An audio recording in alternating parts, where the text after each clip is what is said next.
Bakı Ağır Cinayətlər Məhkəməsində arvadını boğub öldürməkdə təqsirləndirilən Ziyəddin Quliyevin cinayət işi üzrə məhkəmə prosesi keçirir. Xəbərlər.net lentası istinadən xəbər verir ki, proses şahid ifadələri ilə davam etdirilib.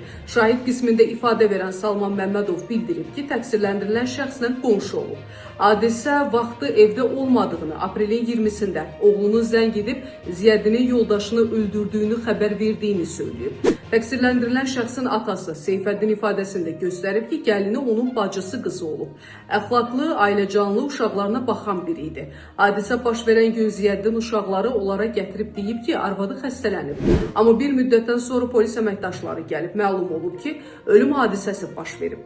Növbəti məhkəmə iclası mayın 1-nə təyin edilib. Qeyd eləyək ki, ötən il aprelin 20-sində Əhmədli qəsəbəsində Ziyəddin Quliyev ailə münaqişəsi zəminində arvadı 25 yaşda Aysel Qurbanovanı elektrik naqili ilə boğaraq qəsdən öldürüb.